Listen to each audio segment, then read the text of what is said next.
Hello, my dear Scorpio friends. I always love doing the Scorpio forecast because I know how powerful Scorpio is. And I know that you can create uh, more easily than a lot of the other signs. Um, so I've got your forecast for March sitting right here. It's fabulous.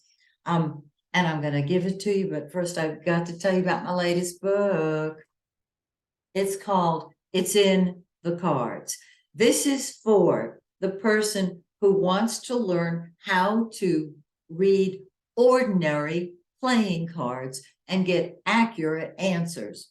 Yeah, I've dedicated this book to my dear friend, Carolyn Dodson, who is no longer with us.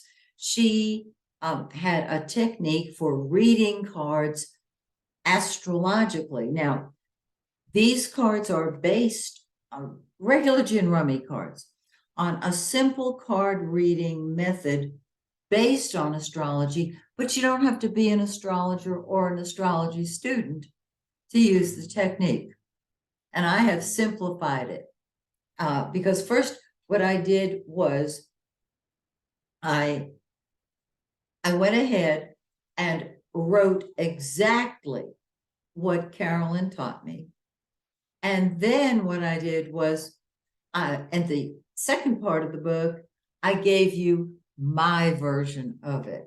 And so you can use astrology with it, but you don't have to.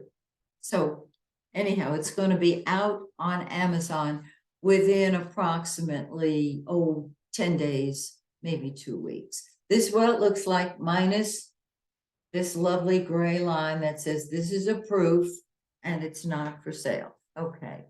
Also, another quick announcement. Those of you who have said you wanted to study astrology with me, you didn't need the beginning course, but you wanted the intermediate course. That starts on this Thursday, March. Is it this Thursday already? Wow. Well, Thursday, March 2nd at 7 o'clock in the evening. If you're interested, go to my website, MaxineTaylor.com. Shoot me an email. Tell me that you're interested in the class. Give me your contact info, and I will get back to you quickly because I know the class is starting, in 3 days. Okay, now let's talk about your forecast. All righty. First of all, you can see it's all on this part of the chart, which is the other people side of the chart. It's the going out to others, which is beautiful, of course.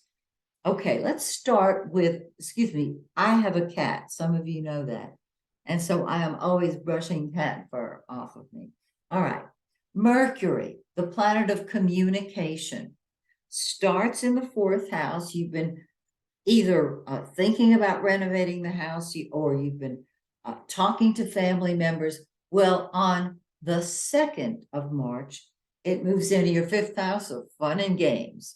And remember, your mind is active. It's coming up with ideas on what would be fun. The 5th house is also children.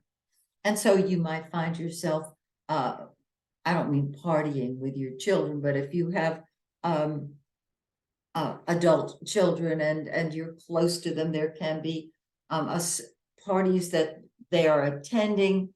In other words, it's time to have fun. And that starts on the 2nd. Now on the 19th, Mercury, communication, ideas, moves into your 6th house of work and health. And so you're coming up with some great ideas in those areas. All right, now the yellow planet is the sun. It is the giver of life. It has been in the 5th house of fun, fun, fun, and it's there until the 20th. So it's party time. It's enjoying time. On the 20th, the sun joins Mercury in the 6th house of work, health, and service. And so the center of your life becomes your job. It becomes your health, which is wonderful because the giver of life, it heals. And whenever I see sixth house activity, I always say, get thee to a gym while you have the energy and inclination. Now, Venus is the pink planet, and it's love and beauty. And so there's something about your work, something about your job, not the career, but the job that you really love, and you can enjoy the people around you at work. And your work can involve beauty or art or money. On the 16th, Venus moves into the seventh house of partnership. And this is its natural house. And it's beautiful there because what it is saying is be with the one you love, or get out there and find the person that you are meant to love. And it means that in your one-on-one relationships, you love the people you're dealing with and they love you. It's a mutual admiration society. Now, Mars, wow, passion, war. It's what you fight with and fight for. It has been in your eighth house, which it rules naturally because Mars is the co-ruler of Scorpio. Pluto and Mars both rule Scorpio. It's in the eighth house of Scorpio. And so you are deeply involved in getting to the bottom of every single issue, and you're very passionate about that. On the 25th, it moves into your ninth house, and you see the total bit. It's a big picture that you didn't realize you had before. You didn't realize was available before. And you're taking a stand for or fighting for your principles, your beliefs. I love it. I love it. Taking a stand for it. Yes. Okay. On the 7th of March, we have a full moon. Things come to a head, and it's in your 11th house of friends, humanitarian projects, groups of all types, and your hopes and wishes. And so here it is, 16 Virgo, the full moon, things come to a head.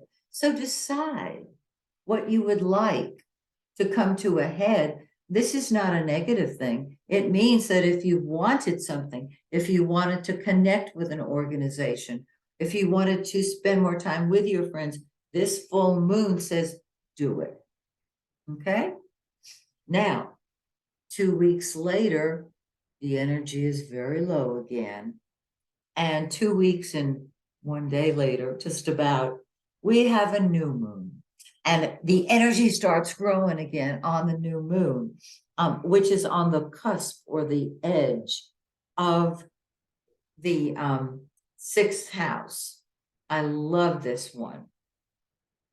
It's March 21st, and this new moon is in 1 degree of Aries, the beginning of the zodiac. And I love it. And what I'm seeing here is your work picture, your service picture is reactivated and can bring many, many blessings to you. So there you go. I love it. So join me next month when once again we take a look at your magnificent forecast. Until then, this is Maxine Taylor saying, may the stars shine brightly on you and yours. Bye for now.